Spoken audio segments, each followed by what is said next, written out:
सोचिए जरा, जिस देश के लगभग 95% जमीन रेगिस्तान है, जहाँ रेत पर ही पूरे के पूरे मॉडर्न शहर बसाए गए हैं, जहाँ न कोई नेचुरल रिवर है और ना ही भरोसेमंद बारिश, अगर वही देश अपने पानी की सबसे बड़ी समस्या को टेक्नोलॉजी के दम पर हल करने का सपना देखे, तो क्या वो सपना हकीकत बन सकता है? आज हम बात करने वाले हैं सऊदी अरबिया के एक ऐसे मेगा विजन की जिसे आम भाषा में आर्टिफिशियल रिवर प्रोजेक्ट कहा जाता है। यह कोई साधारण नदी नहीं है, बल्कि एक बहुत बड़ा अंडरग्राउंड वाटर सप्लाई सिस्टम है जो समुद्र के पानी को मीठा बनाकर देश के सूखे इलाकों तक पहुंचाने की योजना पर आधारित है। सऊदी अरबिया हमेशा से पानी की कमी से जूझता आया है। शुरुआती समय में लोग छोटे कुओं, बारिश के पानी और आसपास के सीमित वाटर सोर्सेज पर निर्भर थे। यह पानी सिर्फ छोटी खेती और रोजमर्रा की जरूरतों के लिए ही काफी था। लेकिन जैसे जैसे देश की पॉपुलेशन बढ़ी, सिटीज एक्सपेंड हुए और मॉडर्न लाइफस्टाइल शुरू हुए, वैसे वैसे पानी की मांग तेजी से बढ़ने लगी। इसके बाद सऊदी अरबिया ने पानी के दो ऐसे सोर्सेज अपनाए जो लंबे समय तक चल सकते थे। पहला सोर्स था समुद्र का खारा पानी,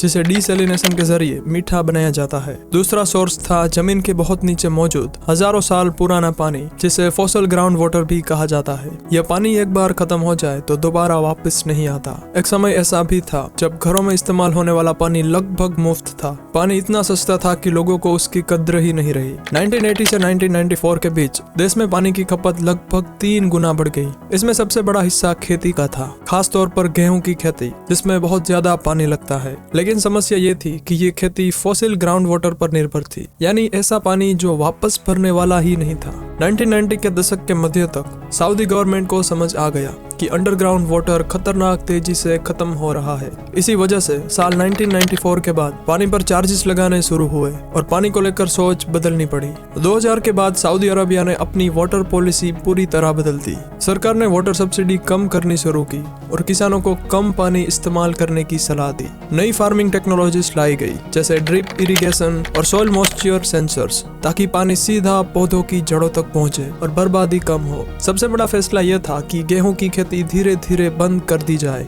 साल 1992 में जहां सऊदी अरबिया 4 मिलियन टन से ज्यादा गेहूं पैदा करता था, वहीं 2016 तक कमर्शियल वीट प्रोडक्शन पूरी तरह रोक दी गई। अब सवाल यह था कि बिना नदी और बारिश के फ्यूचर कैसे सिक्योर किया जाए। सऊदी अरबिया जानता था कि सिर्फ ऑयल पर भरोसा करके हमेशा आगे नहीं बढ़ा जा सकता।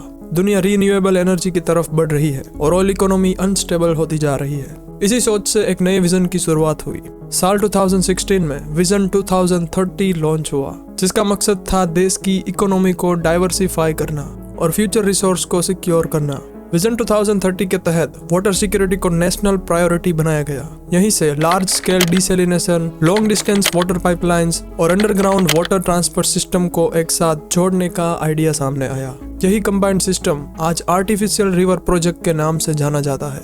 असल में ये कोई एक नदी नहीं है, बल्कि हजारों किलोमीटर लंबा अंडरग्राउंड वाटर नेटवर्क है, जिसकी कुल लेंथ लगभग 12,000 किलोमीटर तक मानी जाती है। इस नेटवर्क का सोर्स है रेड सी। समुद्र के खारे पानी को एडवांस डिसैलिनेशन प्लांट्स में मीठा बनाया जाता है और फिर अंडरग्राउंड पाइपलाइंस के जरिए देश के अलग अलग हिस्सों तक पहुंचाया जाता है। इस सिस्टम को जमीन के नीचे बनाने की वजह साफ है। रेगिस्तान में टेम्परेचर बहुत ज्यादा होता है और अगर पानी ऊपर से जाए तो इवोपोरेशन बहुत तेज होती है। अंडरग्राउंड सिस्टम में पानी की बर्बादी कम होती है और सप्लाई ज्यादा स्टेबल रहती है। इस वाटर नेटवर्क को इस तरह डिजाइन किया गया है कि फ्यूचर में 9.4 मिलियन क्यूबिक मीटर तक फ्रेश वाटर सप्लाई किया जा सके। पाइपलाइंस में स्पेशल एंटी कोरोजन मटेरियल इस्तेमाल होता है ताकि सॉल्टी एनवायरनमेंट का असर ना पड़े। इन पाइप्स का डायमीटर करीब 2.25 मीटर तक है, जिससे भारी मात्रा में पानी लंबी दूरी तक पहुंचाया जा सके।